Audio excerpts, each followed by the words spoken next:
Yo, step into the shadows, let me tell you a tale about a web of deception where the truth starts to pale. In the heart of the night, where the whispers take flight, they'll sell you a dream, but it's all out of sight. Got a leader with charm, yeah, they're stuck with the words, spinning tales so grand, like they're flying with birds. Promises of power, they'll make you believe, but behind all that glitter, it's a trick up their sleeve. Lies, lies, they're feeding you dreams, wrapped in a bow, but it's bursting at the seams. Watch your back, don't get caught in the spin, cause the cult's a trap, and the danger's within. The Unraveling, a descent into the anointing, Annie's story. Welcome to a poignant journey that delves into the complexities of love, worry, and the shadows that can infiltrate even the most sacred spaces. This narrative is part of a series of blogs brought to life in audiovisual form, crafted by the talented Mr. Dior 7. To explore more of his insightful perspectives, follow him on X at Mr. Dior 7 News. All music is composed and copyrighted by Mr. Dior 7. Reproduction of any of Mr. Dior 7's works requires prior permission. For business inquiries or to share your stories, feel free to reach out at tellmoredior@yahoo.com. Join us as we unravel the layers of Annie's experience. Don't forget to like, share, and subscribe for more captivating content. The years, months, and days blurred into a chaotic haze, a disorienting swirl of time that left me grasping for clarity. I couldn't pinpoint when the strange events began. Was it last summer? Or perhaps the autumn before. Each memory twisted and intertwined, encircled in an unsettling fog as if the fabric of time conspired to obscure the truth. Things escalated quickly. It all started with Annie's erratic sleep patterns, a creeping madness that spiraled into haunting nightmares and sleepwalking episodes. Nights stretched on as she remained awake, consumed by her obsession to anoint the land and drive out the demons that plagued our reality. At home, she repeated her ceremonies twice a week, pouring holy oil with a fervor that bordered on fanaticism. But it didn't stop there.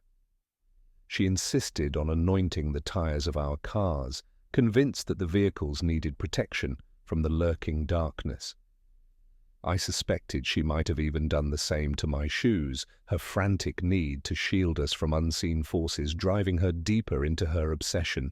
Each act felt like a desperate plea for safety, a frantic attempt to reclaim control in a world increasingly shrouded in fear. As the nights wore on, I often awoke to the unsettling sight of Annie sleepwalking, her movements enveloped in a haze of confusion. She would mumble to herself, searching for something unseen. Once, I found her cradling the cat as if it were a child, gently patting it on her shoulder. I tread carefully, not wanting to wake her, and gently took the cat from her grasp. "We must save these babies," she murmured, her words sending a chill down my spine. Other times, she fought against an unseen force, her pleas for help directed at people I couldn't see. If she managed to sleep, her dreams were haunted by nightmares, ghouls, and bloody scenes from packing plants, the horror of human meat laid bare. A hellish woman invaded her dreams, suffocating her breath, rendering her unable to move or speak. I, too, experienced nightmares, visions of the same woman whose face morphed rapidly. First a young girl, then a middle-aged woman, followed by an elderly visage, and finally a corpse with dried lips and teeth that resembled a mummy from some ancient Egyptian exhibit. I would find myself paralyzed, unable to scream or call for help. The thought echoed in my mind, "Jesus Christ!" But before I could finish the desperate plea of "help me," the hag would vanish into the darkness. Curiosity gnawed at me, and I finally asked Annie if she too dreamed of the hag. Her eyes widened with terror as she nodded. "She had wild, wiry hair," Annie whispered, her voice trembling with apprehension. "She told me there was no need for prayer. She offered me things, gold and colorful gemstones, but they would turn to dust in my hands. books would crumble to ashes, milk would sour, pastries would be infested with maggots, and the fruit would rot away before my eyes. Jessica had rallied her followers with fervor, urging them to pour holy oil around their homes and properties, declaring it an act of divine reclamation. "This will banish the demons," she insisted, "and mark the land as belonging to the Lord." Thus, Annie found herself night after night in a dimly lit room, drawing maps and scribbling Bible verses on popsicle sticks, each destined for the ground, a silent sentinel against unseen forces. With unwavering purpose, she poured the olive oil, what she called holy oil, over each marked spot, praying fervently. "In the name of the Lord, I reclaim this land," she declared, her voice echoing in the stillness. For Annie, it was more than just a practice. It was a desperate battle against an encroaching darkness. Her mind spiraled deeper into a world shaped by Jessica's videos and cryptic tweets, a reality where demons seemed to lurk around every corner. With her unsettling charisma, Jessica filmed her updates from hotel bathrooms, bustling restaurants, and her new home, weaving tales of Illuminati assassins hunting her down. Yet in reality, she was merely engaging in very public activities. "Stop eating at McDonald's," she warned, her voice dripping with urgency, because their hamburgers contain human meat. All the while, she munched on McDonald's chicken nuggets and sipped iced tea from the drive-thru, oblivious to the hypocrisy. Her theories spun a tangled web of horror. Diamonds were merely the remnants of children, she claimed, a grim justification for the disappearance of thousands of young lives sacrificed daily, an idea her grandmother had once espoused. Our towns, the country, and the earth were under Satan's domain.